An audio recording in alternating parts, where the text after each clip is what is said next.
Call of the Wild by Jack London. Buck did not read the newspapers, or he would have known that trouble was brewing, not alone for himself, but for every tide-water dog, strong of muscle and with warm, long hair, from Puget Sound to San Diego. Because men, groping in the Arctic darkness, had found a yellow metal, and because steamship and transportation companies were booming the find, thousands of men were rushing into the Northland. These men wanted there heavy dogs, dogs with strong muscles by which to toil, and furry coats to protect them from the frost. Buck lived at a big house in the sun-kissed Santa Clara Valley. Judge Miller's place, it was called. The house was approached by gravel driveways which wound about through wide-spreading lawns and under the interlacing boughs of the tall poplars. At the rear, there were great stables, an endless and orderly array of outhouses, long grape arbors, green pastures, orchards, and berry patches. And over this great domain Buck ruled. Here he was born, and here he had lived the 4 years of his life. The whole realm was his. He plunged into the swimming tank, or went hunting with the judge's sons. He escorted Molly and Alice, the judge's daughters, on long twilight or early morning rambles. On wintry nights, he lay at the judge's feet before the roaring library fire. He carried the judge's grandsons on his back. Buck's father, Elmo, a huge St. Bernard, had been the judge's inseparable companion, and Buck bid fair to follow in the way of his father. He was not large. He weighed only 140 pounds, for his mother, Shep, had been a Scottish sheepdog. During the 4 years since his puppyhood, he had lived the life of a sated aristocrat, but he had not become a mere pampered house dog. Hunting and kindred outdoor delights had kept down the fat and hardened his muscles. This was the manner of dog Buck was in the fall of 1897, when the Klondike strike dragged men from all the world into the frozen north. But Buck did not read the newspapers, and he did not know that Manuel, one of the gardener's helpers, was an undesirable acquaintance. Manuel had one besetting sin. He loved to play Chinese lottery. Also, in his gambling, he had one besetting weakness, faith in a system, and this made damnation certain. For to play a system requires money, while the wages of a gardener's helper do not lap over the needs of a wife and numerous progeny. The judge was at a meeting, and the boys were busy organizing an athletic club on the memorable night of Manuel's treachery. No one saw him and Buck go off through the orchard on what Buck imagined was merely a stroll, and with the exception of the solitary man, no one saw them arrive at the little flag station known as College Park. This man talked with Manuel, and money clinked between them. "You might wrap up the goods before you deliver 'em," the stranger said gruffly, and Manuel doubled a piece of stout rope around Buck's neck under the collar.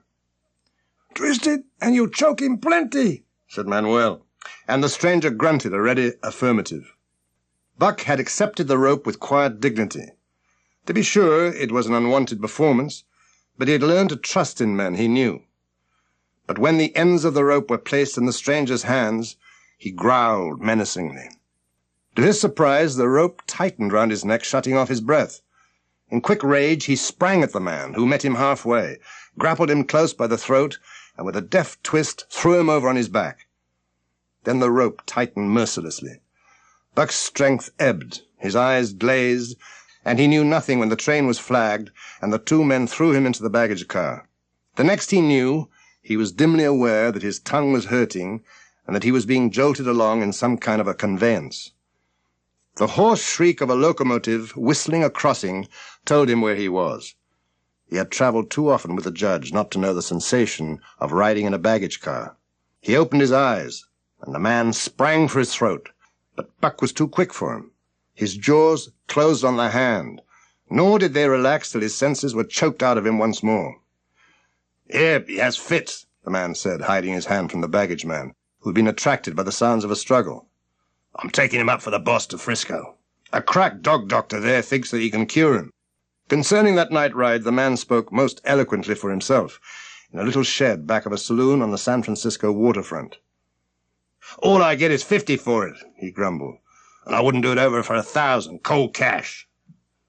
His hand was wrapped in a bloody handkerchief, and the right trouser leg was ripped from knee to ankle. "How much did the other mug get?" the saloon keeper demanded. "100, was the reply. "That makes 150, the saloon keeper calculated. "And he's worth it, or I'm a squarehead. Here, lend me a hand before you pull freight," he added. Dazed, suffering intolerable pain from throat and tongue, with the life half throttled out of him, Buck attempted to face his tormentors. But he was thrown down and choked repeatedly till they succeeded in firing the heavy brass collar from his neck. Then the rope was removed, and he was flung into a cage-like crate. There he lay for the remainder of the night, nursing his wrath and wounded pride. He could not understand what it all meant. What did they want with him, these strange men? He felt oppressed by the vague sense of impending calamity. In the morning, 4 men entered and picked up the crate. Buck stormed and raged at them through the bars. They only laughed and poked sticks at him, which he promptly assailed with his teeth till he realized that that was what they wanted. Whereupon he lay down sullenly and allowed the crate to be lifted into a wagon. Then he began a passage through many hands. He was carted about in another wagon. A truck carried him upon a ferry steamer. He was trucked off the steamer into a great railway depot. And finally, he was deposited in an express car. For 2 days and nights, Buck neither ate nor drank. He did not mind the hunger so much, but the lack of water caused him severe suffering and fanned his wrath to fever pitch. He was glad for one thing. The rope was off his neck. That had given them unfair advantage, and now that it was off, he'd show them. They would never get another rope around his neck. He metamorphosed into a raging fiend. So changed was he that the judge himself would not have recognized him. And the express managers breathed with relief when they bundled him off to the train at Seattle. 4 men gingerly carried the crate from the wagon into a small, high-walled backyard. A stout man, with a red sweater that sagged generously at the neck, came out and signed the books for the driver. That was the man, Buck divined, the next tormentor, and he hurled himself savagely against the bars. The man smiled grimly and brought a hatchet and a club. "You ain't going to take him out now?" the driver asked. "Sure," the man replied, driving the hatchet into the crate for a pry. Buck rushed at the splintering wood, sinking his teeth into it, surging and wrestling with it. Wherever the hatchet fell on the outside, he was there on the inside, snarling and growling. "Now, you red-eyed devil," the man said, when he made an opening sufficient for the passage of Buck's body. At the same time, he dropped the hatchet and shifted the club to his right hand. Buck drew himself together for the spring. Straight at the man he launched his 140 pounds of fury. In mid-air, just as his paws were about to close on the man, he received a shock that checked his body and brought his teeth together with an agonizing clip. He whirled over, fetching the ground on his back and side. He'd never been struck by a club in his life. He did not understand.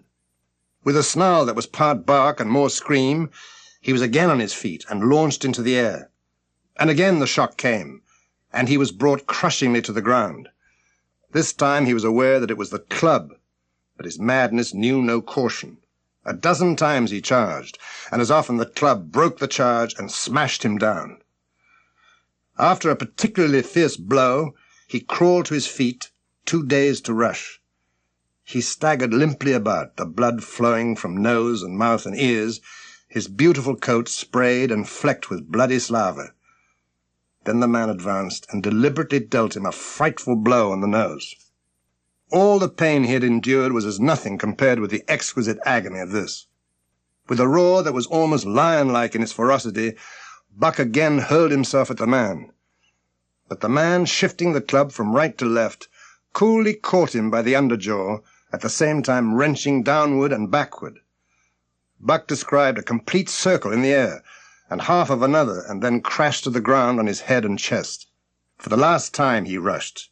The man struck the shrewd blow he had purposely withheld for so long, and Buck crumpled up and went down, knocked utterly senseless. Buck's senses came back to him, but not his strength. He lay where he had fallen, and from there he watched the man in the red sweater. Answers to the name of Buck, he soliloquized, quoting from the saloon-keeper's letter. Well, Buck, me boy, he went on in a genial voice, we've had our little ruction. You've learnt your place, and I know mine. Be a good dog, and all will go well. As he spoke, he fearlessly patted the head he had so mercilessly pounded. Buck endured it without protest. When the man brought him water, he drank eagerly, and later bolted a generous meal of raw meat, chunk by chunk, from the man's hand. He was beaten, but he was not broken. He saw, once for all, that he stood no chance against a man with a club. He had learnt the lesson, and in all his afterlife he never forgot it. It was his introduction to the reign of primitive law, and he met the introduction halfway.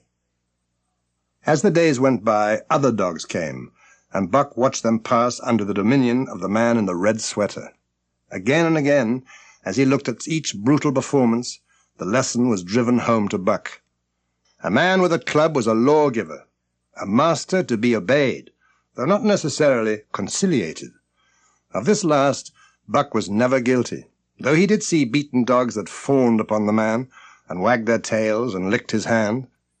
Also he saw one dog that would neither conciliate nor obey, finally killed in the struggle for mastery. Now and again men came, who talked excitedly to the man in the red sweater. At such times that money passed between them, the strangers took one or more of the dogs away with them.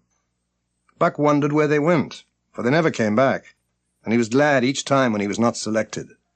Yet his time came in the end, in the form of a little, weazen man who spat broken English and many strange and uncouth exclamations which Buck could not understand.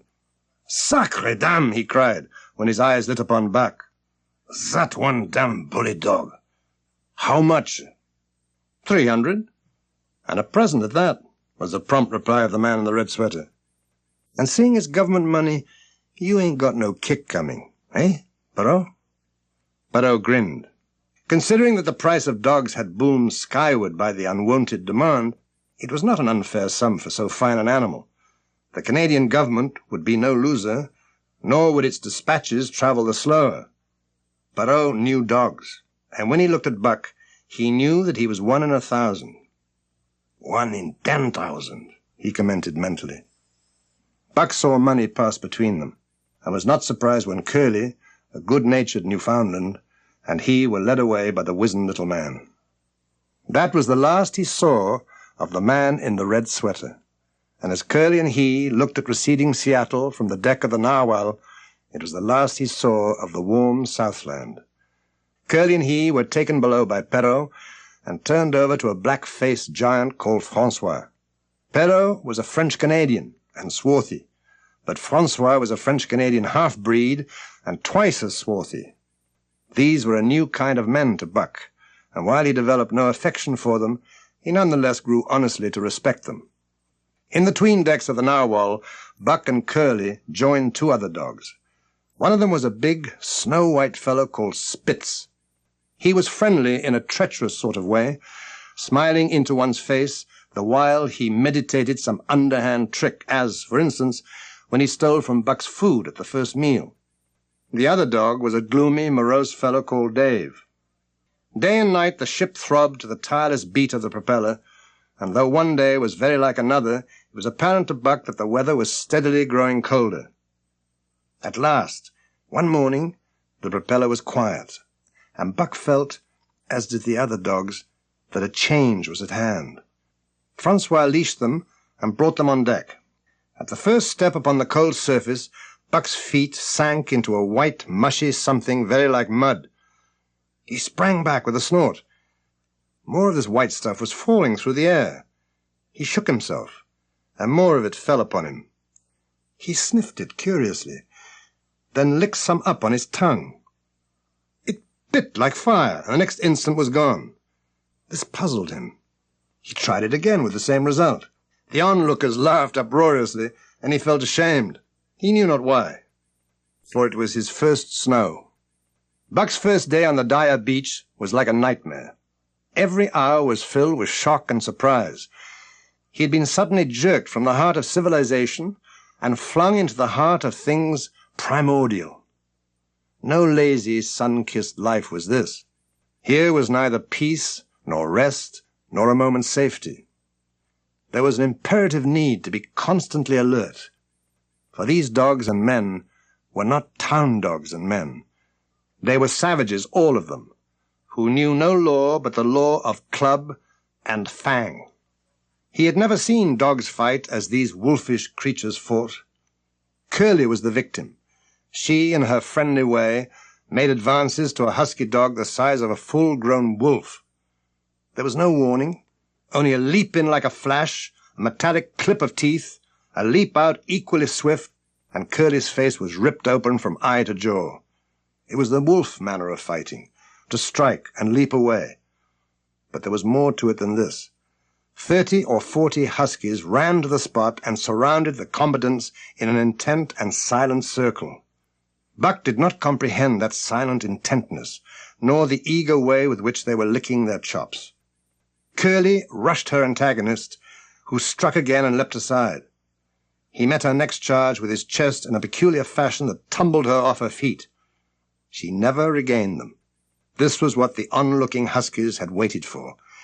They closed in upon her, snarling and yelping, and she was buried, screaming with agony beneath a bristling mass of bodies. So sudden was it, and so unexpected, that Buck was taken aback.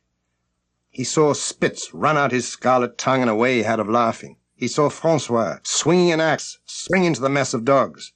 3 men with clubs were helping him. It did not take long.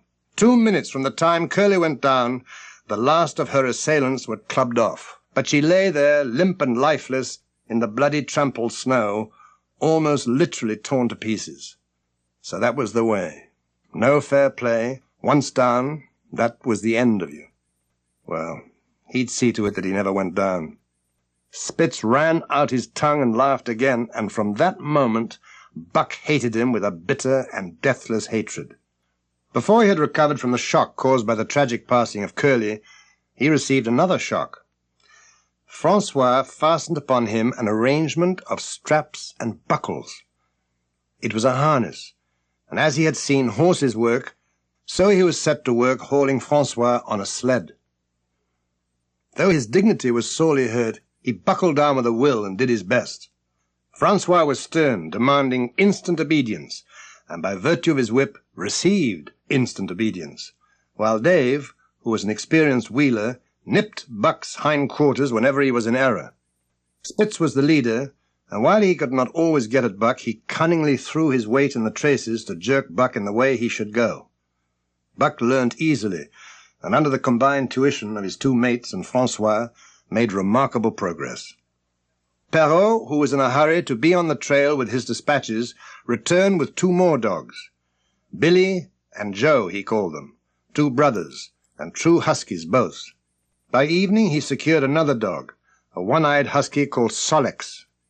That night, Buck faced the great problem of sleeping. The tent, illuminated by a candle, glowed warmly in the midst of the white plain, and when he, as a matter of course, entered it, both Perrault and Francois bombarded him with curses and cooking utensils till he recovered from his consternation and fled ignominiously into the outer cold. He lay down on the snow and attempted to sleep, but the frost soon drove him shivering to his feet. Finally an idea came to him. He would see how his own teammates were making out. With drooping tail and shivering body, he aimlessly circled the tent. Suddenly the snow gave way beneath his forelegs, and he sank down. Something wriggled under his feet. A whiff of warm air ascended to his nostrils, and there, curled up under the snow in a snug ball, lay Billy. So that was the way they did it, eh? Buck confidently selected a spot, and with much fuss and waste of effort, proceeded to dig a hole for himself. In a trice, the heat from his body filled the confined space, and he was asleep.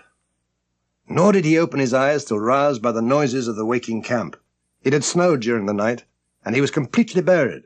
Fear swept through him, the fear of the wild thing for a trap. It was a token that he was harking back through his own life to the lives of his forebears. The muscles of his whole body contracted spasmodically, and instinctively the hair on his back and shoulders stood on end. and with a ferocious snarl he bounded straight up into the blinding day, the snow flying about him in a flashing cloud. A shout from Francois hailed his appearance. "What I say?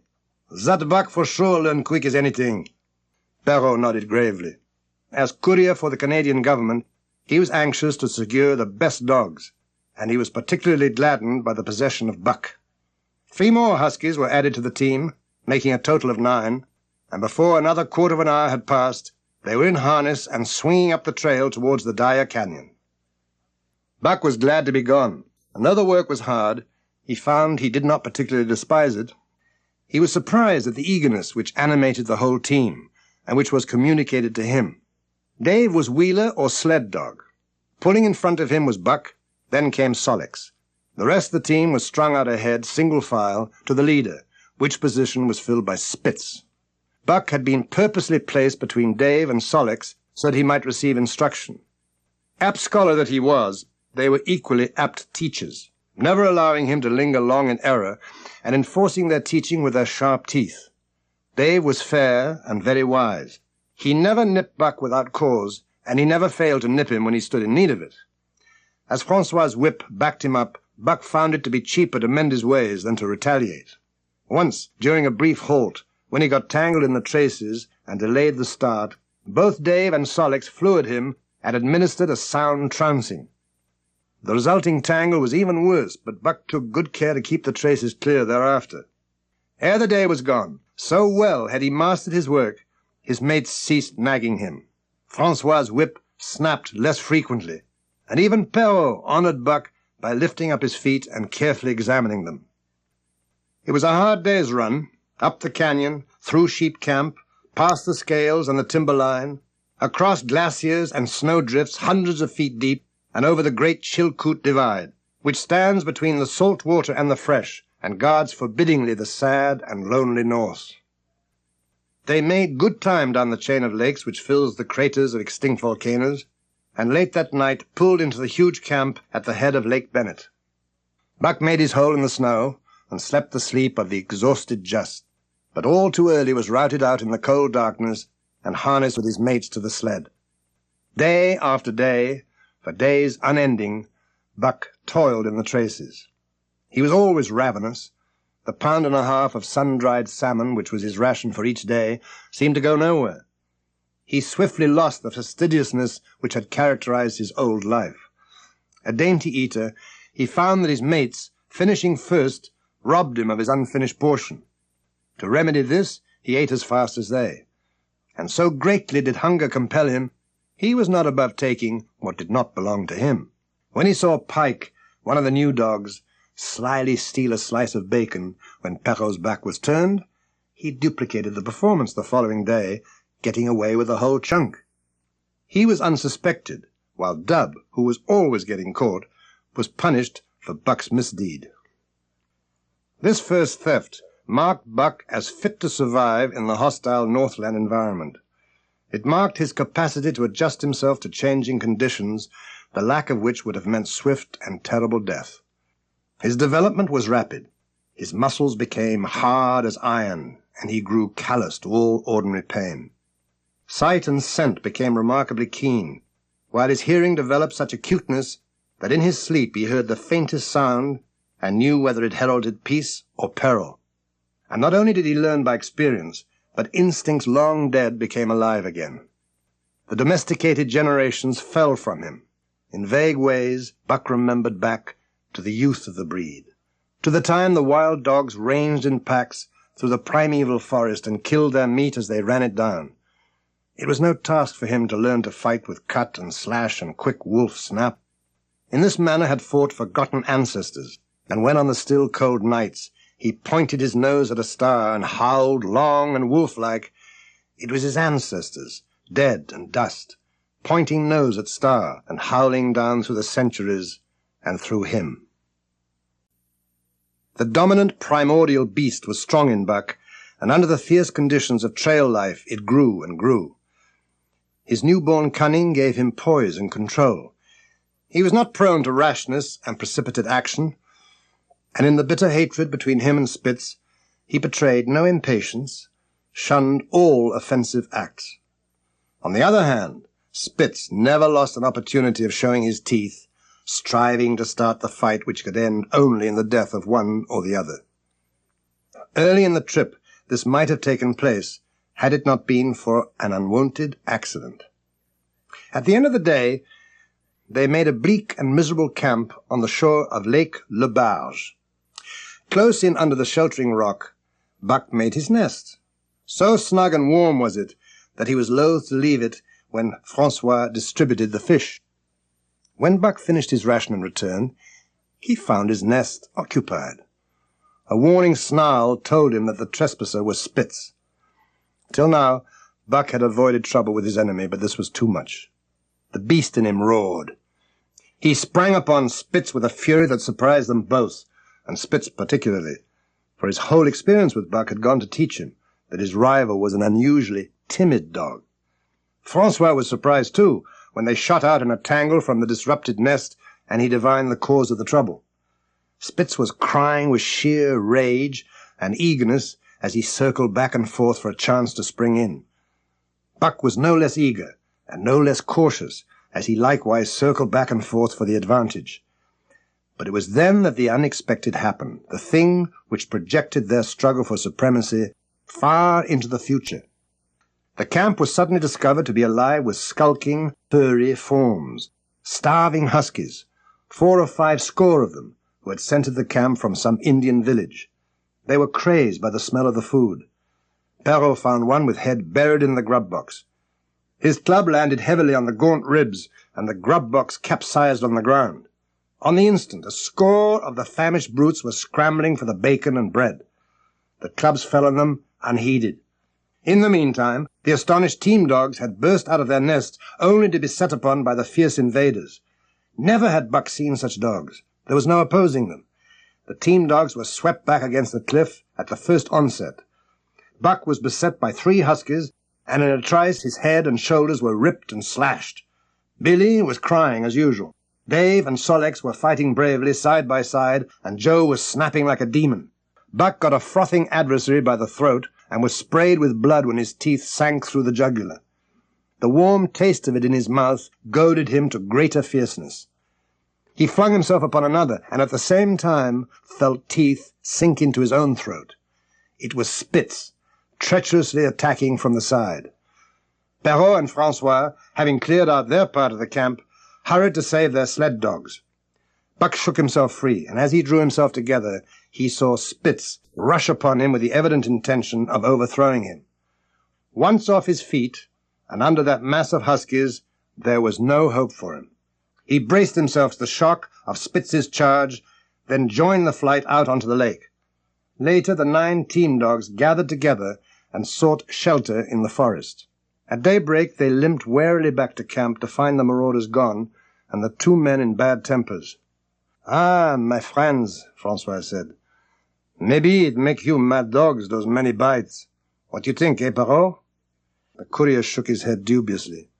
With 400 miles of trail still between him and Dawson, he could ill afford to have madness break out amongst his dogs. 2 hours of cursing and exertion got the harnesses into shape, and the wound-stiffened team was under way. The 30-mile river was wide open. Its wild water defied the frost, and it was in the eddies only, and in the quiet places, that the ice held at all. 6 days of exhausting toil were required to cover those 30 terrible miles. And terrible they were, for every foot of them was accomplished at the risk of life to dog and man. A dozen times Perrault, nosing the way, broke through the ice bridges, being saved by the long pole he carried. Nothing daunted him. It was because nothing daunted him that he'd been chosen for government courier. He took all manner of risks. He skirted the frowning shores on rim ice that bent and cracked underfoot, and upon which they dared not halt. Once the sled broke through with Dave and Buck, and they were half frozen and all but drowned by the time they were dragged out. The usual fire was necessary to save them.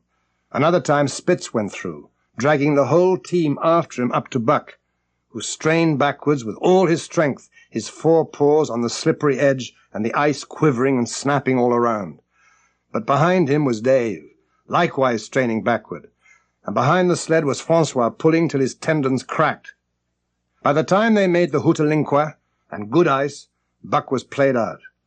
The rest of the dogs were in like condition, but Perro, to make up for lost time, pushed them late and early. Buck's feet were not so compact and hard as the feet of the huskies. All day long he limped in agony, and camp once made, lay down like a dead dog. Hungry as he was, he would not move to receive his ration of fish, which Francois had to bring to him. Also the dog-driver rubbed Buck's feet for half an hour each night after supper, and sacrificed the tops of his own moccasins to make 4 moccasins for Buck. This was a great relief, and Buck caused even the wizened face of Perro to twist itself into a grin one morning when Francois forgot the moccasins, and Buck lay on his back, his 4 feet waving appealingly in the air, and refused to budge without them. Later his feet grew hard to the trail, and the worn-out footgear was thrown away. One morning, as they were harnessing up, Dolly, who had never been conspicuous for anything, went suddenly mad. She announced her condition by a long, heart-breaking wolf howl that sent every dog bristling with fear, then sprang straight for Buck. He had never seen dogs go mad, nor did he have any reason to fear madness, yet he knew that there was horror, and fled away from it in panic. Straight away he raced, with Dolly panting and frothing 1 leap behind. Nor could she gain on him, so great was his terror, nor could he leave her, so great was her madness. He plunged through the wooded breast of the island, flew down to the lower end, crossed a back channel filled with rough ice to another island, and gained a 3rd island. And all the time, though he did not look back, he could hear her snarling just 1 leap behind. Francois called to him a 1/4 of a mile away, and he doubled back, putting all his faith in Francois. As Buck shot past him, the axe crashed down upon mad Dolly's head. Buck staggered over against the sled, exhausted, sobbing for breath, helpless. This was Spitz's opportunity. He sprang upon Buck, and twice his teeth sank into his unresisting foe, and ripped and tore the flesh to the bone. Then Francois's lash descended, and Buck had the satisfaction of watching Spitz receive the worst whipping as yet administered to any of the teams. "One devil, that Spitz," remarked Perro. "Some damn day, him kill that Buck." "That Buck, 2 devils," was Francois's rejoinder. "Some damn fine day, him get mad like hell, and then him chew that spit all up and spit him out on the snow." From then on, it was war between them. Spitz, as lead dog and acknowledged master of the team, felt his supremacy threatened by this strange Southland dog. What made Buck dangerous was the fact that the club of the man in the red sweater had knocked all blind pluck and rashness out of his desire for mastery. He was preeminently cunning, and could bide his time with a patience that was nothing less than primitive. It was inevitable that the clash for leadership should come. Buck wanted it. He wanted it because it was his nature, because he had been gripped tight by that nameless, incomprehensible pride of the trail and trace, that pride which holds dogs in the toil to the last gasp, which lures them to die joyfully in the harness, and breaks their hearts if they are cut out of the harness. This was the pride of Dave as wheel dog, and of Solex as he pulled with all his strength. This was the pride that bore up Spitz, and it was this pride that made him fear Buck as a possible lead dog. And this was Buck's pride, too. Buck openly threatened the other's leadership. He came between Spitz and the shirks he should have punished, and he did it deliberately, craftily, when Francois was not around. With the covert mutiny of Buck, a general insubordination sprang up, and the team went from bad to worse. Trouble was always afoot, and at the bottom of it was Buck. Francois was in constant apprehension of the life-and-death struggle between the two of them, which he knew must take place sooner or later. But the opportunity did not present itself, and they pulled into Dawson one dreary afternoon with the great fight still to come. Here were many men and countless dogs, and Buck found them all at work. All day they swung up and down the main street in long teams. They hauled cabin logs and firewood, freighted up to the mines, and did all manner of work that horses did in the Santa Clara Valley. Here and there Buck met Southland dogs, but in the main they were the wild wolf, husky breed. Every night, regularly at 9, at 12, at 3, they lifted a nocturnal song, a weird and eerie chant, in which it was Buck's delight to join. 7 days from the time they pulled into Dawson, they dropped down the steep bank by the barracks to the Yukon Trail and pulled for Dyer and Saltwater. Perrault was carrying dispatches, if anything, more urgent than those he had brought in. Also, the travel pride had gripped him, and he purposed to make the record trip of the year. Several things favored him in this. The week's rest had recuperated the dogs and put them in thorough trim. The trail they had broken in the country was packed hard by later journeyers. And further, the police had arranged in 2 or 3 places deposits of grub for dog and man, and he was traveling light. They made 60 Mile, which is a 50-mile run on the first day, and the second saw them booming up the Yukon well on their way to Pelly.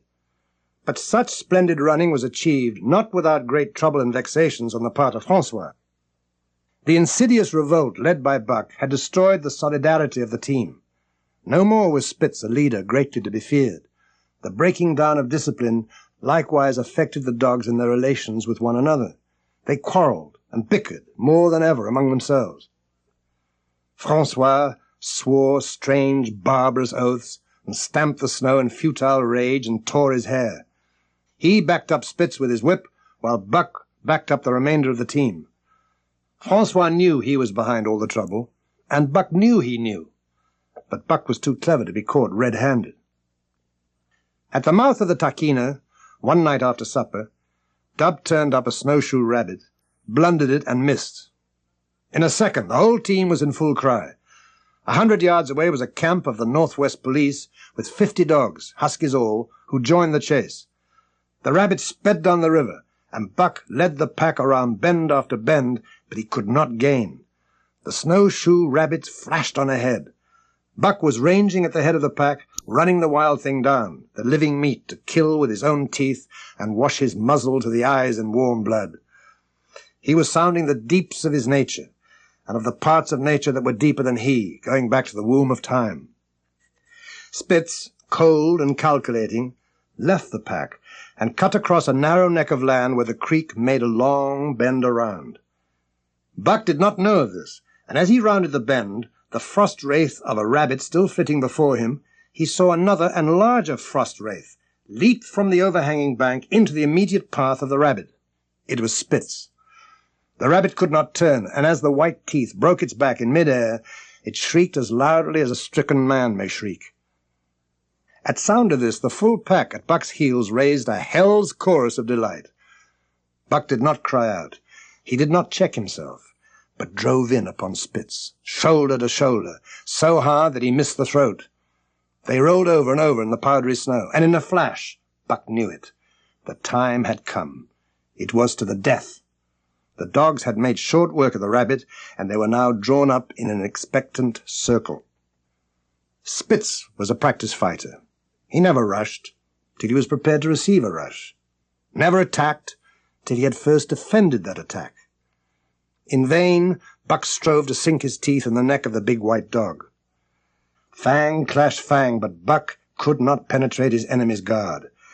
Then he warmed up and enveloped Spitz in a whirlwind of rushes. Every time Spitz slashed him and got away. Then Buck took to rushing, as though for the throat, when suddenly drawing back his head and curving in for the side, he would drive his shoulder at the shoulder of Spitz as a ram by which to overthrow him. But instead, Buck's shoulder was slashed down each time as Spitz leapt away. Spitz was untouched while Buck was streaming with blood and panting hard. The fight was growing desperate, and all the while the silent and wolfish circle waited to finish off whichever dog went down. As Buck grew winded, Spitz took to rushing in and kept him staggering for footing. Once Buck went over, and the whole circle of 60 dogs started up. But he recovered himself, almost in mid-air, and the circle sank down again and waited. But Buck possessed a quality that made for greatness: imagination. He fought by instinct, and he could fight with his head as well. He rushed as though attempting the old shoulder trick, but at the last instant swept low to the snow and in. His teeth closed on Spitz's left foreleg. There was a crunch of breaking bone, and the white dog faced him on 3 legs. Thrice he tried to knock him over, then repeated the trick and broke the right foreleg. Spitz struggled madly to keep up. He saw the silent circle with gleaming eyes, lolling tongues, and silvery breaths drifting upwards, closing in upon him, as he had seen similar circles close in upon beaten antagonists in the past. Only this time, he was the one who was beaten. There was no hope for him. Buck was inexorable. Mercy was a thing reserved for gentler climbs. He maneuvered for the final rush till he could feel the breaths of the huskies on his flanks. A pause seemed to fall. Every animal was motionless, as though turned to stone. Only Spitz quivered and bristled as he staggered back and forth, snarling with horrible menace, as though to frighten off impending death. Then Buck sprang in and out, and while he was in, shoulder had at last squarely met shoulder. The dark circle became a dot on the moon-flooded snow as Spitz disappeared from view. Buck stood and looked on. The successful champion, the dominant, primordial beast who had made his kill and found it good. Eh? What I say, huh? I speak true when I say that Buck 2 devils. This was Francois' speech next morning when he discovered Spitz missing and Buck covered with wounds. He drew him to the fire and by its light pointed them out. "That Spitz, he fight like hell," said Perrault as he surveyed the gaping rips and cuts. "And that Buck, he fight like 2 hells," was Francois' answer. "And now we make good time. No more Spitz, no more trouble." While Perrault packed the camp outfit and loaded the sled, the dog driver proceeded to harness the dogs. Buck trotted up to the place Spitz would have occupied as leader, but Francois, not noticing him, brought Sol-leks to the coveted position. Buck sprang upon Sol-leks in a fury, driving him back and standing in his place. Eh? Francois cried. "Look at that Buck! Him killed that Spitz. Him think to take the job? Go away, shook!" But Buck refused to budge. Francois took Buck by the scruff of the neck and dragged him to one side and replaced Sol-leks. The old dog did not like it, and showed plainly that he was afraid of Buck. Francois was obdurate, and when he turned his back, Buck again displaced Sol-leks, who was not at all unwilling to go. Francois was angry, and he came back with a heavy club in his hand. Buck remembered the man in the red sweater, and retreated slowly. The driver went about his work, and he called to Buck when he was ready to put him in the old place in front of Dave. Buck retreated 2 or 3 steps. Francois followed him, whereupon he again retreated. Francois threw down the club, thinking Buck feared a thrashing. But Buck was in open revolt. He wanted the leadership. It was his by right. Perrault took a hand. Between them, they ran him about for the better part of an hour. Buck did not try to run away, but retreated around and around the camp. Francois sat down and scratched his head. Perrault looked at his watch and swore. Then he shrugged his shoulders to show they were beaten. Francois went up to where Sol-leks stood and called to Buck. He unfastened Sol-leks' traces and put him back in his old place. Buck laughed as dogs laughed, and trotted in and swung into position at the head of the team. His traces were fastened, the sled broken out, and with both men running, they dashed out onto the river trail. At a bound, Buck took up the duties of leadership, and where judgment was required, and quick thinking and quick acting, he showed himself the superior even of Spitz. But it was in giving the law and making his mates live up to it that Buck excelled. The general tone of the team picked up immediately. It recovered its old-time solidarity, and once more the dogs leapt as one dog in the traces. "Never such a dog as that Buck," Francois cried. "What you say, Perrault?" And Perrault nodded. He was ahead of the record then, and gaining day by day. The 30-mile river was comparatively coated with ice, and they covered in one day going out what had taken them 10 days coming in. In one run, they made a 60-mile dash from the foot of Lake Le Barge to the White Horse Rapids. Across Marsh, Tagish, and Bennett, They flew so fast that the man whose turn it was to run towed behind the sled at the end of a rope. And on the last night of the second week, they topped White Pass and dropped down the sea slope with the lights of Skagway and of the shipping at their feet. It was a record run. Each day for 14 days, they had averaged 40 miles. For 3 days, Perrault and Francois threw chests up and down the main street of Skagway, while the team was the constant center of a worshipful crowd of dogbusters and mushers. Next came official orders.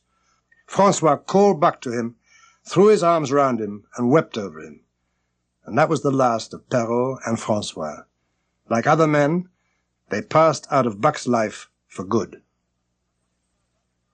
A Scottish half-breed took charge of Buck and his mates, and in company with a dozen other dog teams, he started back over the weary trail to Dawson. It was no light running now, but heavy toil each day with a heavy load behind, for this was the mail train. Buck did not like it, but he bore up well to the work, taking pride in it after the manner of Dave and Solix, and seeing that his mates, whether they prided in it or not, did their fair share. It was a monotonous life, and one day was very like another. Best of all, Buck loved to lie near the fire, head raised and eyes blinking dreamily at the flames. Sometimes he thought of Judge Miller's big house in the sun-kissed Santa Clara Valley, but oftener he remembered the man in the red sweater, the death of Curdy, the great fight with Spitz, and the good things he had eaten, or would like to eat. He was not homesick. The sunland was very dim and distant, and such memories had no power over him. Far more potent were the memories of his heredity, that gave things he had never seen before a seeming familiarity. The instincts which had lapsed in later days, and still later, in him, quickened and became live again.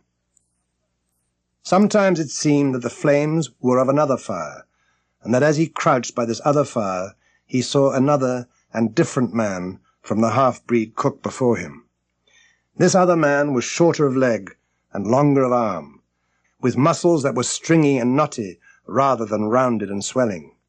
The hair of this man was long and matted, and his head slanted back under it from the eyes. He was all but naked, but on his body was much hair. He did not stand erect, but with trunk inclined forward from the hips, on legs that bent at the knees. About his body there was a peculiar springiness, or resiliency, almost cat-like, and a quick alertness as of one who lived in perpetual fear of things seen and unseen. And beyond that fire, in the circling darkness, Buck could see many gleaming coals, 2 by 2, which he knew to be the eyes of great beasts of prey. And he could hear the noises they made in the night. These sounds and sights of another world would make the hair to rise along his back and stand on end across his shoulders and up to his neck, till he whimpered low and growled softly. And the half-breed cook shouted at him, "Hey, you, Buck, wake up!" Whereupon the other world would vanish, and the real world come into his eyes, and he would get up and yawn and stretch, as though he'd been asleep. It was a hard trip, and the dogs were short of weight and in poor condition when they made Dawson. They should have had a 10 days or a week's rest at least, but in 2 days they dropped down the Yukon bank from the barracks, loaded with letters for the outside. The dogs were tired, the drivers grumbling, and to make matters worse, it snowed every day. This meant a soft trail, greater friction on the runners, and heavier pulling for the dogs. Yet the drivers were fair through it all, and did their best for the animals. Every night the dogs were attended to first. They ate before the drivers ate, and no man sought his sleeping robe till he'd seen to the feet of the dogs he drove. Still, their strength went down. It was Dave who suffered most of all. Something had gone wrong with him. He became morose, irritable. Once out of the harness and down, he did not get on his feet again till harness-up time in the morning. Sometimes, in the traces, he would cry out with pain. The driver examined him, but could find nothing. By the time Cassiar Bar was reached, he was so weak that he was falling repeatedly in the traces. The Scotch half-breed called a halt and took him out of the team. His intention was to rest Dave, letting him run free behind the sled. Sick as he was, Dave resented being taken out, and when he saw Solix in the position he had held, he could not bear that another dog should do his work. When the sled started, he floundered in the soft snow, striving to leap inside his traces. The driver was perplexed. His comrades talked of how a dog could break its heart through being denied the work that killed it. So Dave was harnessed in again, and proudly he pulled as of old, though more than once he cried out involuntarily of his inward hurt. He held out till camp was reached. Morning found him too weak to travel. By convulsive efforts he got to his feet, staggered, and fell. His strength left him, and the last his mates saw of him, he lay gasping in the snow and yearning towards them. They could hear him mournfully howling till they passed out of sight behind a belt of river timber. Here the train was halted. The Scottish half-breed slowly retraced his steps to the camp they had left. A revolver shot rang out. The man came back hurriedly. Buck knew, and every dog knew, what had taken place behind the belt of river trees. 30 days from the time it left Dawson, the saltwater mail, with Buck and his mates at the fore, arrived at Skagway. They were in a wretched state, worn out and worn down. They were dead tired, but it was the dead tiredness that comes through the slow and prolonged strength drainage of months of toil. In less than 5 months they had travelled 2,500 miles, during the last 1,800 of which they had had but 5 days' rest. When they arrived at Skagway, they were apparently on their last legs. They could hardly keep the traces taut, and on the downgrades just managed to keep out of the way of the sled. "March on, poor sore feet," the driver encouraged them as they tottered down the main street of Skagway. "This is the last. Then we get one long rest, huh?" The drivers confidently expected a long stopover. But so many were the men who had rushed into the Klondike, and so many were the sweethearts, wives, and kin that had not rushed in, that the congested mail was taking on alpine proportions. Also, there were official orders. Fresh batches of Hudson Bay dogs were to take the place of those worthless for the trail. The worthless ones were to be got rid of, and since dogs count little against dollars, they were to be sold. 3 days passed, by which time Buck and his mates found out how really tired and weak they were.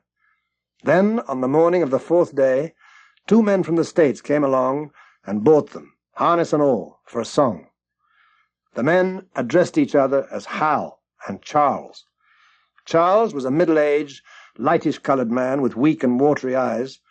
Hal was a youngster of 19 or 20, with a big Colt revolver and a hunting knife strapped about him on a belt that fairly bristled with cartridges. This belt was the most salient thing about him. It advertised his callousness, a callousness sheer and unutterable. Why such as they should venture the north is part of the mystery of things that passes understanding. Buck heard the chaffering, saw money pass between the man and the government agent, and knew that the Scottish half-breed and the mail-train drivers were passing out of his life on the heels of Perrault and Francois and the others who had gone before. When driven with his mates to the new owner's camp, Buck saw a slipshod and slovenly affair. Also, he saw a woman. Mercedes, the men called her. She was Charles's wife and Hal's sister. A nice family party. Buck watched them apprehensively as they proceeded to take down the tent and load the sled. There was a great deal of effort about their manner, but no businesslike method. The tent was 3 times as large as it should have been, and Mercedes continually fluttered in the way of the men. 3 men from a neighbouring tent came out and looked on. "I wouldn't tote that tent along if I were you," said one of them. "Undreamed of," cried Mercedes. "It's springtime, and you won't get any more cold weather," the man continued. She shook her head decidedly, and Charles and Hal put the last odds and ends on top of the mountainous load. "Think it'll ride?" one of the men asked. "Why shouldn't it?" Charles demanded rather shortly. "Seems a mite top-heavy," said the man. Charles turned his back and drew the lashings down as well as he could. Hal took hold of the gee-pole, his whip swinging from the other hand. "Mush!" he shouted. "Mush on there!" The dogs were unable to move the sled. "They're weak as water," said the man. "Plumb tuck it out. That's what's the matter. They need a rest." "Rest be blank," said Hal, and his whip fell upon the dogs. They threw themselves against the breastbands, dug their feet into the packed snow, got down low to it, and put forth all their strength. The sled held as though it were an anchor. One of the onlookers now spoke up. "It's not that I care a whoop what becomes of you, but for the dog's sake I just want to tell you, you can help them a mighty lot by breaking out that sled. The runners are froze fast. Throw your weight against the gee-pole, right and left. Break it out." Third attempt was made, but this time, following the advice, Hal broke out the runners which had been frozen to the snow. The overloaded and unwieldy sled forged ahead, Buck and his mates struggling frantically under the rain of blows. 100 yards ahead the path turned and sloped steeply into the main street. It would have required an experienced man to keep the top-heavy sled upright, and Hal was not such a man. As they swung on the turn, the sled went over, spilling half its load through the loose lashings. The dogs never stopped. They were angry because of the ill treatment they had received and the unjust load. Kind-hearted citizens caught the dogs and gathered up the scattered belongings. Also, they gave advice. Half the load and twice the dogs if they ever expected to reach Dawson. Hal and his sister and brother-in-law listened unwillingly, pitched tent, and overhauled the outfit. This accomplished, the outfit, though cut in half, was still a formidable bulk. Charles and Hal went out in the evening and brought 6 outside dogs. These added to the 6 of the original team, and Teek and Cooner brought the team up to 14. The outside dogs did not seem to know anything, and Buck and his comrades looked upon them with disgust, and though he speedily taught them their places and what not to do, he could not teach them what to do. With the newcomers hopeless and forlorn, and the old team worn out by 2,500 miles of continuous trail, the outlook was anything but bright. The 2 men, however, were quite cheerful, and they were proud, too. They were doing the thing in style with 14 dogs. They had never seen a sled with so many as 14 dogs. In the nature of Arctic travel, there was a reason why 14 dogs should not drag one sled, and that was that one sled could not carry the food for 14 dogs. But Charles and Hal did not know this. They had worked the trip out with a pencil. It was all so very simple. Late next morning, Buck led the long team up the street. There was nothing lively about it, no snap or go in him and his fellows. They were starting, dead weary. His heart was not in the work. He felt vaguely there was no depending on these 2 men and the woman. They did not know how to do anything, and as the days went by, it became apparent that they could not learn. It was inevitable that they should go short on dog food, but they hastened it by overfeeding, bringing the day forward when underfeeding would commence. The outside dogs had voracious appetites, and when, in addition, the worn-out huskies pulled weakly, Hal decided that the orthodox ration was too small. He doubled it, and to cap it all, Mercedes stole from the fish sacks and fed them slyly. Then came the underfeeding. Hal awoke one day to the fact that his dog food was half gone and the distance only quarter covered, so he cut down even the orthodox ration and tried to increase the day's travel. The first to go was Dub. His wrenched shoulder blade, untreated and unrested, went from bad to worse, till finally Hal shot him with the big Colt revolver. It is a saying of the country that an outside dog starves to death on the ration of the husky, so the 6 outside dogs under Buck could do no less than die on half the rations of the husky. The Newfoundland went first, followed by 3 short-haired pointers, the 2 mongrels hanging more grittily onto life, but going in the end. By this time, all the amenities and gentleness of the Southland had fallen away from the 3 people. Arctic travel became to them a reality, too harsh for their manhood and womanhood. Charles and Hal wrangled whenever Mercedes gave them a chance. Sometimes she sided with her husband, sometimes with her brother. The result was a beautiful and unending family quarrel. Mercedes nursed a special grievance, the grievance of sex. She no longer considered the dogs and persisted in riding on the sled. She was pretty and soft, and she weighed 120 pounds, a lusty last straw to the load dragged by the weak and starving animals. In the excess of their own misery, they were callous to the suffering of their animals. And through it all, Buck staggered along at the head of the team as in a nightmare. He pulled when he could. When he could no longer pull, he fell down, and remained down, till blows from whip or club drove him to his feet again. As it was with Buck, so was it with his mates. They were perambulating skeletons. There were 7 altogether, including him. In their very great misery, they had become insensible to the bite of the lash or the bruise of the club. It was beautiful spring weather, but neither dogs nor humans were aware of it. The Yukon was straining to break loose the ice that bound it down. It ate away from beneath. The sun ate from above. And amid all this bursting, rending, throbbing of awakening life, under the blazing sun and through the soft-sighing breezes, like wayfarers to death, staggered the 2 men, the woman and the huskies. With the dogs falling, Mercedes weeping and riding, Hal swearing innocuously, and Charles's eyes wistfully watering, they staggered into John Thornton's camp at the mouth of White River. When they halted, the dogs dropped down as though they had been struck dead. Mercedes dried her eyes and looked at John Thornton. Charles sat down on a log to rest. Hal did the talking. John Thornton was whittling the last touches on an axe handle. He whittled and listened, gave monosyllabic replies, and when it was asked, terse advice. He knew the breed, and he gave his advice in the certainty that it would not be followed. They told us up above that the bottom was dropping out of the trail, and the best thing for us to do was to lay over, Hal said in response to Thornton's warning to take no more chances on the rotten ice. And they told you true, John Thornton answered. All the same, said Hal, we'll go on to Dawson. He uncoiled his whip. Get up there, Buck. Aye, mush on. But the team did not get up at the command. The whip flashed out here and there on its merciless errands. John Thornton compressed his lips. Solix, Teak, Pike, and Joe crawled to their feet. Buck made no effort.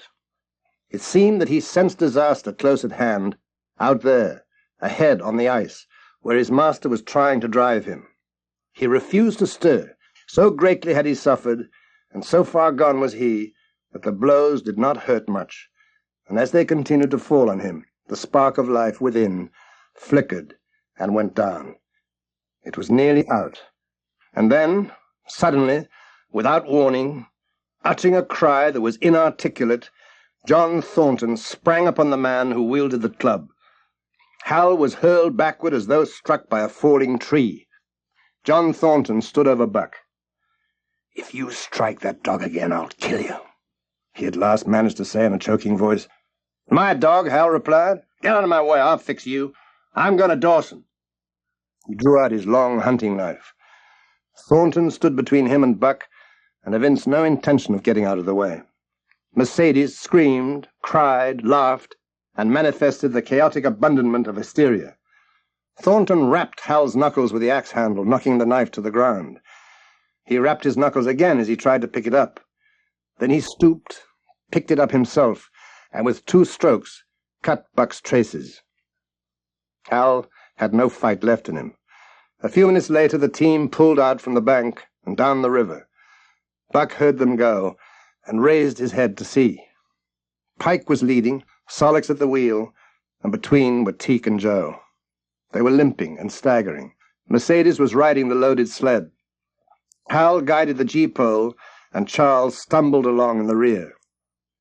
As Buck watched them, Thornton knelt down beside him, and with rough, kindly hands searched for broken bones. By the time his search had disclosed nothing more than many bruises and a terrible state of starvation, the sled was a quarter of a mile away. Dog and man watched it crawling over the ice. Suddenly, they saw its back end drop down as into a rut. Mercedes' scream came to their ears. They saw Charles turn and make one step to run back, and then the whole section of ice gave way, and dogs and humans disappear. A yawning hole was all that was to be seen. The bottom had dropped out of the trail.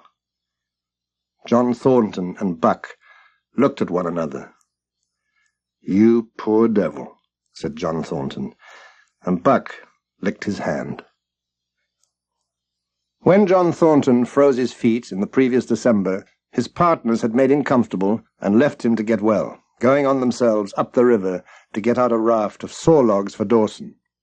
He was still limping slightly at the time he rescued Buck, but with the continued warm weather, even the slight limp left him. And here, lying by the river bank, through the long spring days, Buck slowly won back his strength. A rest comes very good after one has travelled 3,000 miles, and it must be confessed that Buck waxed lazy as his wounds healed. His muscles swelled out, and the flesh came back to cover his bones. For that matter, they were all loafing, Buck, John Thornton, and Skeet and Nig, waiting for the raft that was to carry them down to Dawson. Skeet was a little Irish setter who early made friends with Buck, who, in a dying condition, was unable to resent her advances. She had the doctor trait that some dogs possess, so she washed and cleansed Buck's wounds. Regularly, each morning after he had finished his breakfast, she performed her self-appointed task.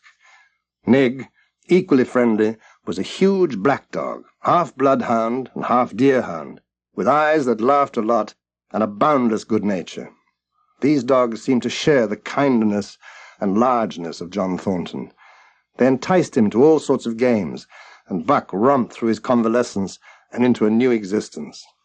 Love, genuine, passionate love, was his for the first time. This he had never experienced at Judge Miller's. With the Judge's sons, it had been a working partnership, hunting and tramping. With the Judge's grandsons, a sort of pompous guardianship, and with the Judge himself, a stately and dignified friendship. But love that was feverish and burning, that was adoration, that was madness, it had taken John Thornton to arouse. This man had saved his life, which was something, but further, he was the ideal master. He saw to the welfare of his dogs, as if they were his own children. He never forgot a kindly greeting or a cheering word, and to sit down for a long talk with them was as much his delight as theirs. For the most part, Buck's love was expressed in adoration. While he went wild with happiness when Thornton touched him or spoke to him, he was content to adore at a distance. He would lie by the hour, eager, alert, at Thornton's feet, looking up into his face, dwelling upon it, and studying it. For a long time after his rescue, he did not let Thornton get out of his sight. His transient masters, since he had come into the Northland, had bred in him a fear that no master could be permanent. He was afraid that Thornton would pass out of his sight, as Perrault and Francois and the Scotch half-breed had passed out.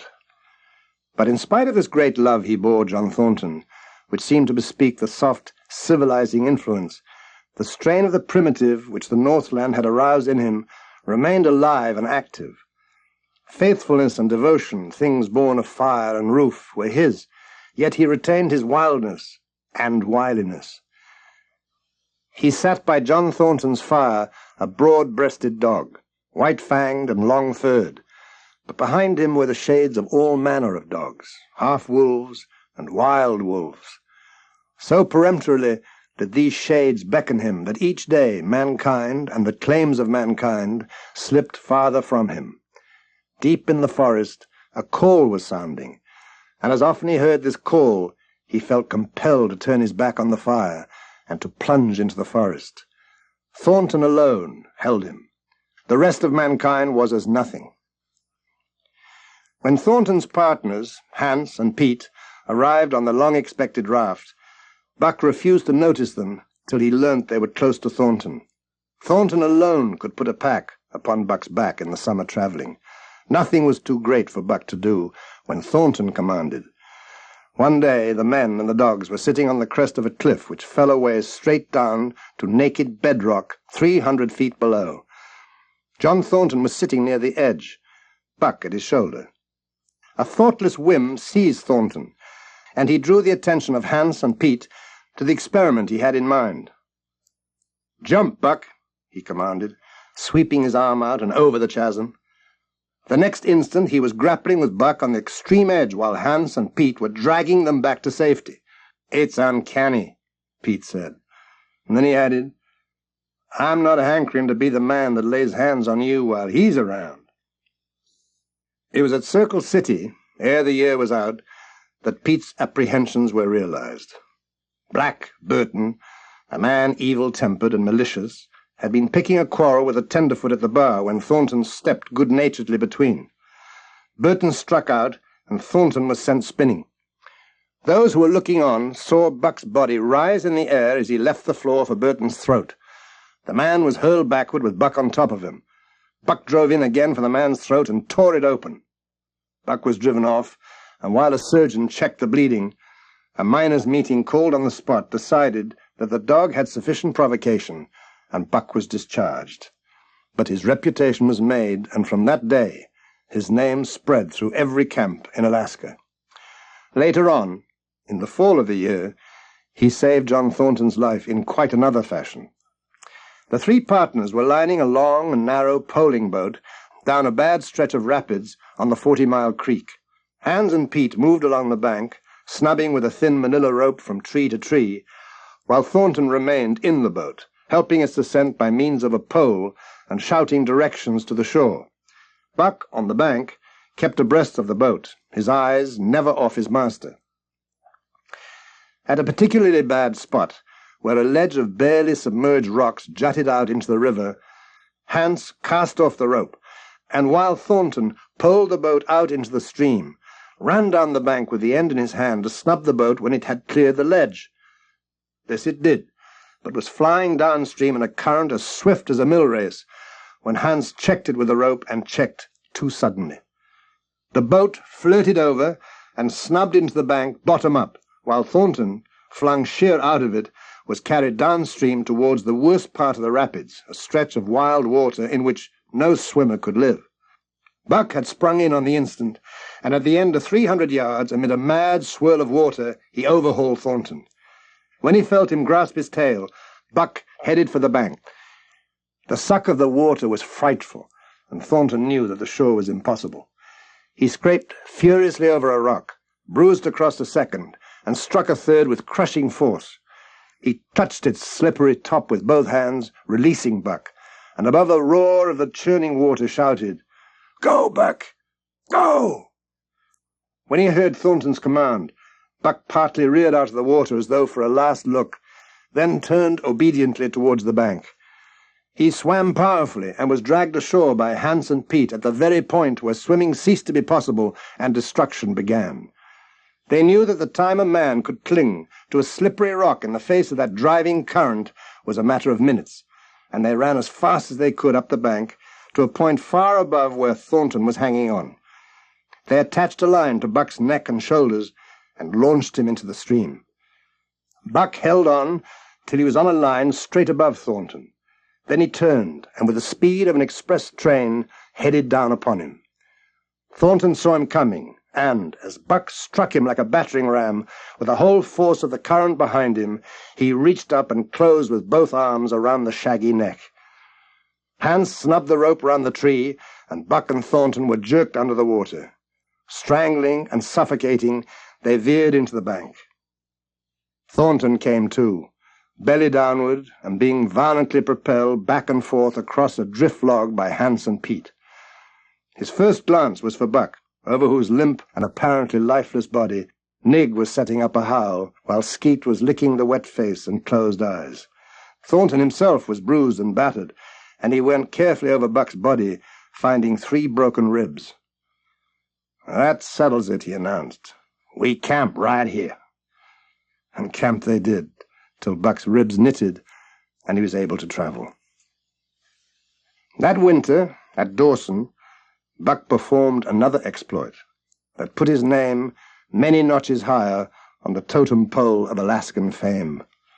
This exploit was particularly gratifying to the 3 men, for they stood in need of the outfit which it furnished, and were able to make a long-desired trip to the virgin East, where miners had not yet appeared. It was brought about by a conversation in the El Dorado saloon, in which men waxed boastful of their favorite dogs. Buck, because of his record, was the target for these men, and Thornton was driven stoutly to defend him. One man stated that his dog could start a sled with 500 pounds and walk off with it. A second bragged 600 for his dog, and a third 700. "Oh, pooh," said John Thornton. "Buck can start 1,000 pounds. "And break it out, and walk off with it for 100 yards?" demanded Mathewson, he of the 700 vaunt. "And break it out, and walk off with it for 100 yards, John Thornton said coolly. "Well," said Mathewson, "I've got $1,000 that says he can't." Nobody spoke. Thornton's bluff, if bluff it was, had been called. Further, he had no $1,000, nor had Hans or Pete. The face of Jim O'Brien, an old-time comrade, caught Thornton's eye. "Can you lend me 1,000?" he asked. "Sure," answered O'Brien, "though it's little faith I'm having, John, that the beast can do the trick." The El Dorado emptied its occupants into the street to see the test. Mathewson's sled, loaded with 1,000 pounds of flour, had been standing for a couple of hours in the intense cold, and the runners had frozen fast to the hard-packed snow. A quibble arose concerning the phrase, "break out." O'Brien contended it was Thornton's privilege to knock the runners loose, leaving Buck to break out from a dead standstill. Mathewson insisted that the phrase included breaking the runners from the frozen grip of the snow. A majority of the men decided in his favor, whereat the odds went up to 3-1 against. Mathewson waxed jubilant. "I'll lay you another 1,000 at that figure, Thornton. What do you say?" Thornton's doubt was strong in his face, but his fighting spirit was aroused. He called Hans and Pete to him, and between the three of them, they had only $200, which they laid against Mathewson's 600. Buck, with his own harness, was put in the sled. He had caught the contagion of the excitement, and he felt that in some way he must do a great thing for John Thornton. He was in perfect condition, without an ounce of superfluous flesh, and the 150 pounds that he weighed were so many pounds of grit and virility. Thornton knelt down by Buck's side. He took his head in his two hands and rested cheek on cheek. "As you love me, Buck, as you love me," was what he whispered. Thornton stood well back. "Now, Buck," he said. Buck tightened the traces, then slacked them for a matter of several inches. It was the way he had learned. "Gee!" Thornton's voice rang out, sharp in the tense silence. Buck swung to the right, ending the movement in a plunge that took up the slack and with a sudden jerk arrested his 150 pounds. The load quivered, and from under the runners there arose a crisp crackling. "Haw!" Thornton commanded. Buck duplicated the movement, this time to the left. The crackling turned into a snapping, and the sled was broken out. "Now, mash!" Thornton's command cracked out like a pistol shot. Buck threw himself forward, tightening the traces with a jarring lunge. His whole body was gathered compacted together in the tremendous effort. The sled swayed and trembled, half started forward. One of his feet slipped, and one man groaned aloud. Then the sled lurched ahead in what appeared a rapid succession of jerks, though it never really came to a dead stop again. Half an inch, 2 inches. The jerks perceptibly diminished as the sled gained momentum. The distance had been measured off, and as Buck neared the pile of firewood which marked the end of 100 yards, a cheer began to grow, and hats and mittens were flying in the air. Thornton fell on his knees beside Buck, head against head, and he was shaking him back and forth. Those who hurried up heard him cursing Buck, and he cursed him long and fervently and softly and lovingly. When Buck earned $1,600 in 5 minutes for John Thornton, he made it possible for his master to pay off certain debts and to journey with his partners into the East after a fabled lost mine. Many men had sought it, few had found it, and more than a few there were who never returned from the quest. This lost mine was steeped in tragedy and shrouded in mystery. No one knew of the first man. The oldest tradition stopped before it got back to him. From the beginning, there'd been an ancient and ramshackle cabin.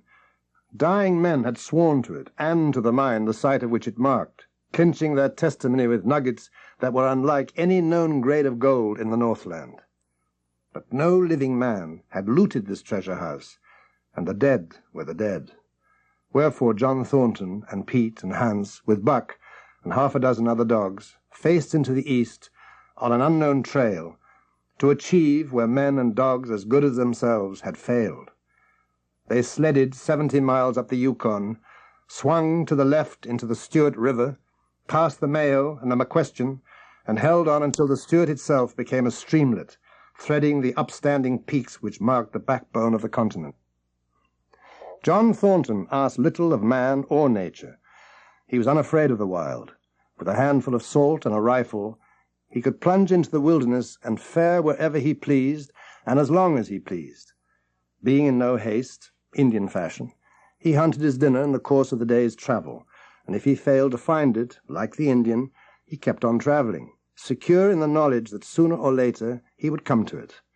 So, on this great journey into the east, straight meat was the bill of fare. Ammunition and tools principally made up the load on the sled, and the time card was drawn upon the limitless future. To Buck, it was boundless delight, this hunting, fishing, and indefinite wandering through strange places. For weeks at a time they would hold on steadily, day after day, and for weeks upon end they would camp here and there, the dogs loafing and the men burning holes through frozen muck and gravel and washing countless pans of dirt by the heat of the fire. Sometimes they went hungry. Sometimes they feasted riotously, all according to the abundance of game and the fortune of hunting. Summer arrived, and the dogs and men, with packs on their backs, rafted across blue mountain lakes and ascended or descended unknown rivers in slender boats whipsawed from the standing forest. The months came and went, and back and forth they twisted through the uncharted vastness where no men were, and yet where men had been, if the lost cabin were true. Through another winter they wandered on the obliterated trails of men who had gone before. Once they came upon a path blazed through the forest, an ancient path, and the lost cabin seemed very near. But the path began nowhere and ended nowhere. Another time they chanced upon the time-graven wreckage of a hunting lodge, and amid the shreds of rotted blankets, John Thornton found a long-barreled flintlock. He knew it for a Hudson Bay Company gun of the young days in the Northwest, when such a gun was worth its height in beaver skins, packed flat. And that was all.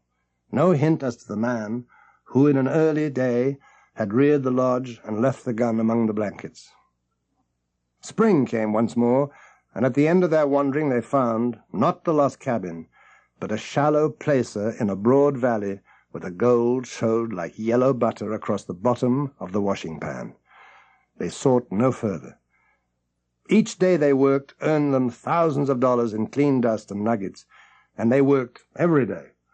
There was nothing for the dogs to do, save the hauling in of meat now and again that Thornton killed, and Buck spent long hours musing by the fire. The vision of the short-legged, hairy man came to him more frequently now that there was little work to be done, and often, blinking by the fire, Buck wandered with him in that other world which he remembered. Through the forest they crept noiselessly, Buck at the hairy man's heels, and they were alert and vigilant, the pair of them, ears twitching and moving, and nostrils quivering, for the man heard and smelled as keenly as Buck. The hairy man could spring up into the trees and travel ahead as fast as on the ground, swinging by the arms from limb to limb. Buck had memories of nights of vigil beneath trees wherein the hairy man roosted, holding on tightly as he slept.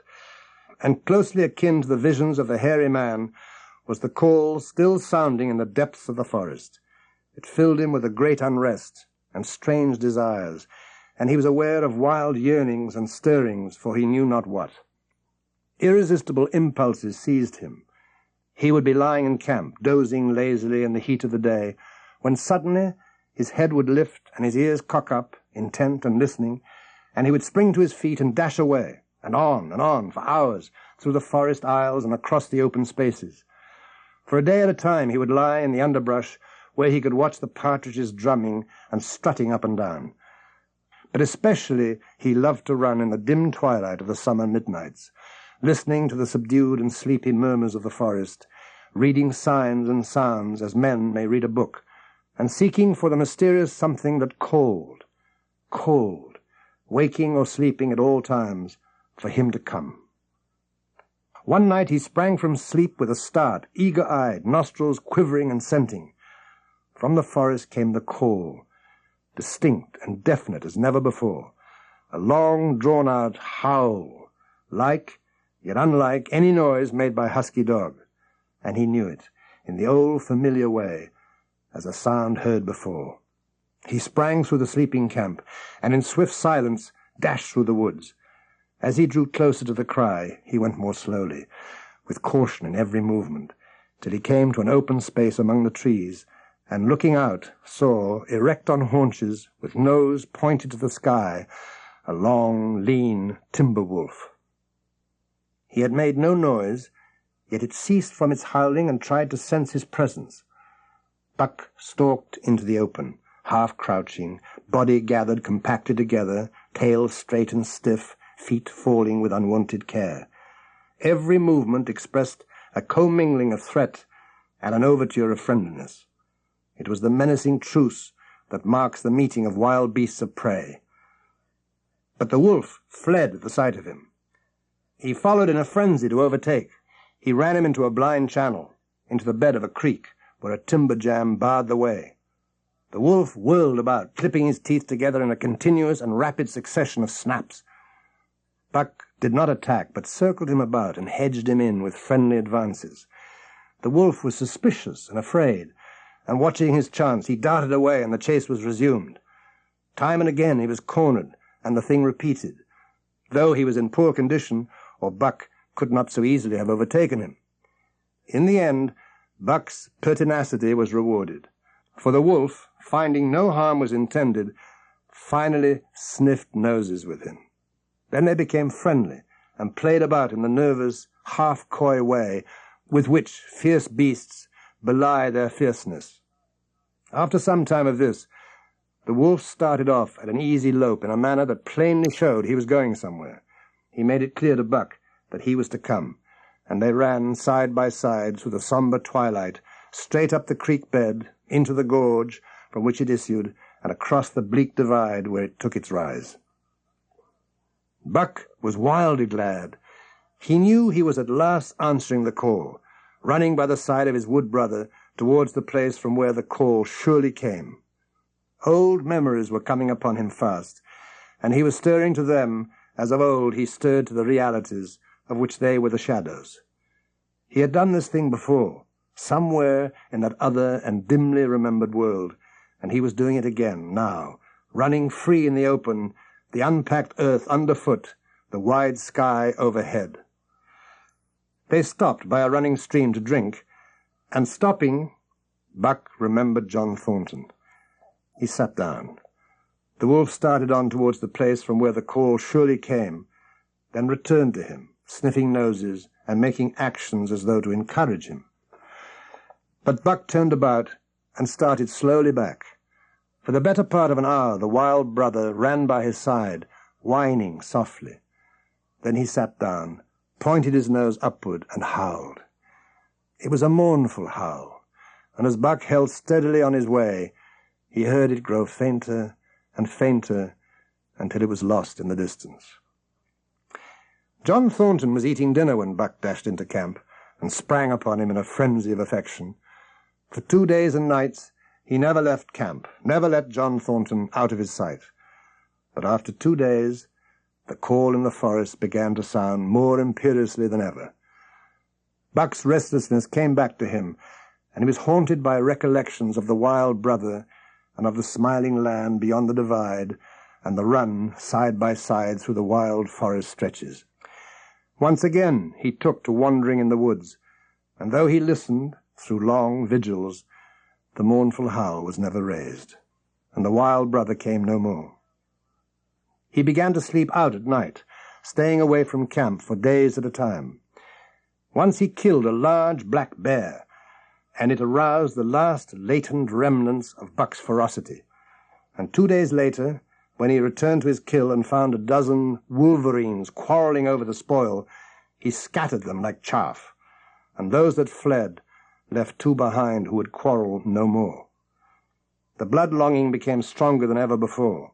He was a killer, a thing that preyed, living on the things that lived, unaided, alone, by virtue of his own strength and prowess.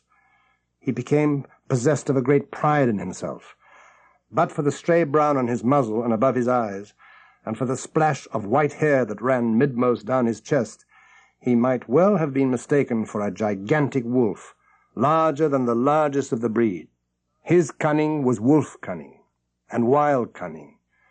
His intelligence, shepherd intelligence, and St. Bernard intelligence, and all this, plus an experience gained in the fiercest of schools, made him as formidable a creature as any that roamed the wild. A carnivorous animal, living on a straight meat diet, he was in full flower, and at the high tide of his life, overspilling with vigor and virility. Every part, brain and body, nerve tissue and fiber, were keyed to the most exquisite pitch. "Never was there such a dog," said John Thornton one day, as the partners watched Buck marching out of camp. "When he were made, the mold was broke," said Pete. They saw him marching out of camp, but they did not see the instant and terrible transformation which took place as soon as he was within the secrecy of the forest. He no longer marched. At once he became a thing of the wild, stealing along softly, cat-footed, a passing shadow that appeared and disappeared among the shadows. As the fall of the year came on, the moose appeared in greater abundance, moving slowly down to meet the winter in the lower and less rigorous valleys. Buck had already dragged down a stray, part-grown calf, but he wished strongly for larger and more formidable quarry, and he came upon it one day on the divide at the head of the creek. A band of 20 moose had crossed over from the land of streams and timber, and chief among them was a great bull. He was in a savage temper and was as formidable an antagonist as even Buck could desire. His small eyes burned with a vicious and bitter light, while he roared with fury at the sight of Buck. From the bull's side, just forward of the flank, protruded a feathered arrowhead, which accounted for his savageness. Buck proceeded to cut the bull out from the herd. It was no slight task. Unable to turn his back on the Fang danger and go on, the bull would be driven into paroxysms of rage. At such moments he charged Buck, who retreated craftily, luring him on by a simulated inability to escape. And when he was thus separated from his fellows, 2 or 3 of the younger bulls would charge back upon Buck and enable the wounded bull to rejoin the herd. There is a patience of the wild, dogged, tireless, persistent as life itself, and it belonged to Buck, as he clung to the flank of the herd, retarding its march, irritating the young bulls, worrying the cows with their half-grown calves, and driving the wounded bull mad with helpless rage. For half a day this continued, and as the day wore along, the young bulls retraced their steps more and more reluctantly to the aid of the beset leader. It was not the life of the herd or the young bulls that was threatened. The life of only one member was demanded, which was a remoter interest than their lives, and in the end they were content to pay the toll. As twilight fell, the old bull stood with lowered head, watching his mates as they shambled on at a rapid pace through the fading light. He could not follow, for before his nose leapt the merciless Fang terror that would not let him go. 300 weight more than half a ton he weighed. He had lived a long, strong life, full of fight and struggle, but at the end he faced death at the teeth of a creature whose head did not reach beyond his great knuckled knees. From then on, night and day, Buck never left his prey, never gave it a moment's rest, never permitted it to browse the leaves of trees or the shoots of young birch and willow. Nor did he give the wounded bull opportunity to slake his burning thirst in the slender, trickling streams they crossed. Often, in desperation, he burst into long stretches of flight. At such times, Buck did not attempt to stay him, but loped easily at his heels, satisfied with the way the game was played, lying down when the moose stood still, attacking him fiercely when he strove to eat or drink. The great head drooped more and more under its tree of horns, and the shambling trot grew weaker and weaker. He took to standing for long periods, and Buck found more time in which to get water for himself and in which to rest. At such moments, it appeared to Buck that a change was coming over the face of things. He could feel a new stir in the land. He heard nothing, saw nothing, yet knew that the land was somehow different, that through it strange things were afoot and ranging, and he resolved to investigate further after he had finished the business in hand. At last, at the end of the 4th day, he pulled the great moose down. For a day and a night he remained by the kill, eating and sleeping turn and turn about. Then, rested, refreshed and strong, he turned his face towards camp and John Thornton. He broke into the long, easy lope and went on and on, hour after hour, never at a loss for the tangled way. As he held on, he became more and more conscious of the new stir in the land. There was life abroad in it, different from the life which had been there throughout the summer. No longer was this fact borne in upon him in some subtle, mysterious way. The birds talked of it, the squirrels chatted about it, the very breeze whispered about it. He was oppressed with a sense of calamity happening, if it were not calamity already happened. And as he crossed the last watershed and dropped down into the valley towards camp, he proceeded with greater caution. 3 miles away, he came upon a fresh trail that sent his neck hair rippling and bristling. It led straight towards camp and John Thornton. Buck hurried on, swiftly and stealthily, every nerve straining and tense, alert to the multitudinous details which told a story, all but the end. His nose gave him a varying description of the passage of the life on the heels of which he was travelling. He remarked the pregnant silence of the forest. The bird life had flitted. The squirrels were in hiding. As Buck slid along, his nose was jerked suddenly to the side as though a positive force had gripped and pulled it. He followed the new scent into a thicket and found Nig. He was lying on his side, dead where he had dragged himself, an arrow protruding from either side of his body.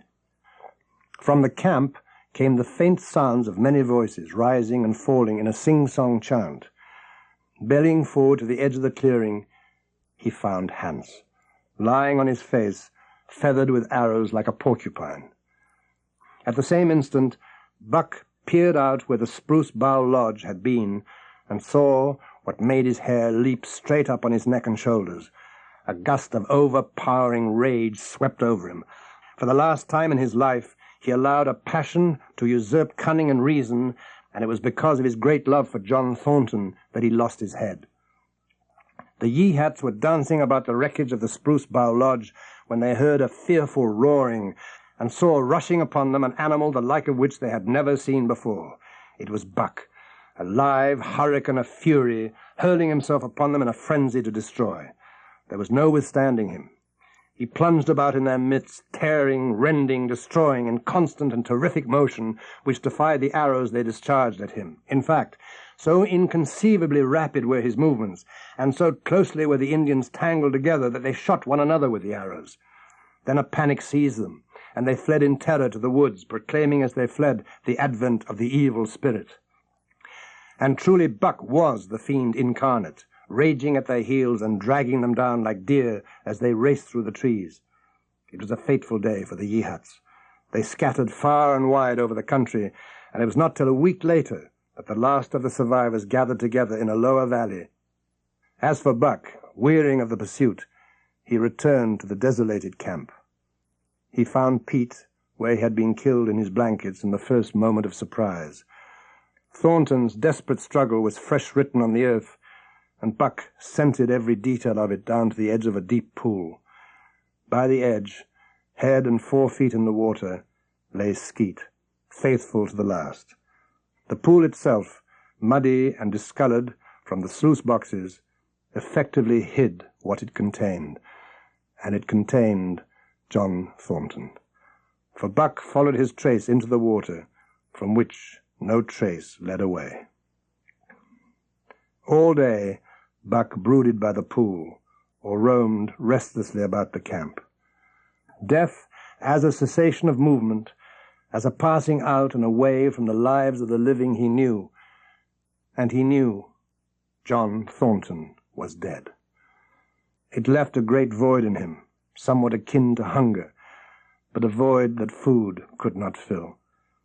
At times, when he paused to contemplate the carcasses of the Yehats, he was aware of a great pride in himself, a pride greater than any he had yet experienced. He had killed man, the noblest game of all, and he had killed in the face of the law of club and fang.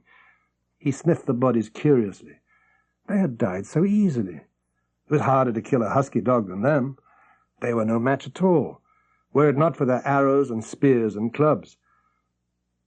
Night came on, and a full moon rose high over the trees into the sky, lighting the land till it lay bathed in ghostly day.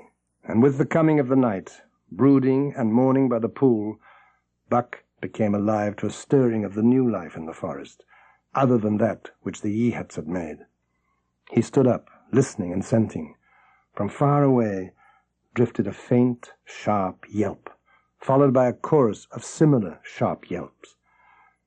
As the moments passed, the yelps grew closer and louder. Again Buck knew them as things heard in that other world which persisted in his memory. He walked to the center of the open space and listened. It was the call, the many-noted call, sounding more alluringly and compellingly than ever before, and as never before he was ready to obey. John Thornton was dead. The last tie was broken. Man and the claims of man no longer bound him. Hunting their living meat, as the Yehats were hunting it, on the flanks of the migrating moose, the wolf pack had at last crossed over from the land of streams and timber and invaded Buck's Valley. Into the clearing where the moonlight streamed, they poured in a silvery flood, and in the center of the clearing stood Buck, motionless as a statue, waiting their coming. They were awed, so still and large he stood, and a moment's pause fell, till the boldest one leapt straight for him. Like a flash, Buck struck, breaking the neck. Then he stood without movement as before, the stricken wolf rolling in agony behind him. 3 others tried it in sharp succession, and one after the other they drew back, streaming blood from slashed throats or shoulders. This was sufficient to fling the whole pack forward, pell-mell, crowded together, blocked and confused by its eagerness to pull down the prey. Buck's marvelous quickness and agility stood him in great stead. Pivoting on his hind legs and snapping and gashing, he was everywhere at once, presenting a front which was apparently unbroken, so swiftly did he whirl and guard from side to side. But to prevent them getting behind him, he was forced back, down past the pool and into the creek bed, till he brought up against a high gravel bank. He worked along to a right angle in the bank, which the men had made in the course of mining, and in this angle he came to bay, protected on 3 sides and with nothing to do but face the front. One wolf, long and lean and grey, advanced cautiously in a friendly manner, and Buck recognized the wild brother with whom he had run for a night and a day. He was whining softly, and as Buck whined, they touched noses. Then an old wolf, gaunt and battle-scarred, came forward. Buck writhed his lips into the preliminary of a snarl, but sniffed noses with him. Whereupon the old wolf sat down, pointed nose at the moon, and broke out the long wolf howl. The others sat down and howled, and now the call came to Buck in unmistakable accents. He, too, sat down and howled. This over, he came out of his angle, and the pack crowded round him, sniffing in half-friendly, half-savage manner. The leaders lifted the yelp of the pack and sprang away into the woods. The wolves swung in behind, howling in chorus, and Buck ran with them, side by side with the wild brother, howling as he ran. And here may well end the story of Buck.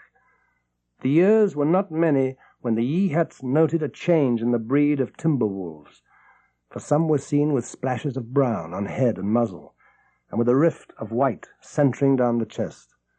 But more remarkable than this, the Yeehats tell of a ghost dog that runs at the head of the pack. They are afraid of this ghost dog, for it has cunning greater than they, stealing from their camps in fierce winters, robbing their traps, slaying their dogs, and defying their bravest hunters. Each fall, when the Yeehats follow the movement of the moose, there is a certain valley which they never enter. And women there are who become sad when the word goes over the fire of how the evil spirit came to select that valley for an abiding place. In the summers, there is one visitor to that valley, however, of which the Yeehats do not know. It is a great, gloriously coated wolf, like and yet unlike all other wolves. He crosses alone from the smiling timberland and comes down into the open space among the trees. Here, a yellow stream flows from the rotted moose-hide sacks and sinks into the ground, with long grasses growing through it and vegetable mold overrunning it and hiding its yellow from the sun.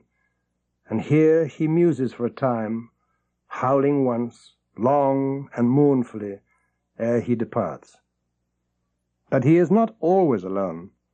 When the long winter nights come on, and the wolves follow their meat into the lower valleys, he may be seen running at the head of the pack through the pale moonlight or glimmering borealis, leaping gigantic above his fellows, his great throat a bellow as he sings a song of the younger world, which is the song of the pack, the call of the wild.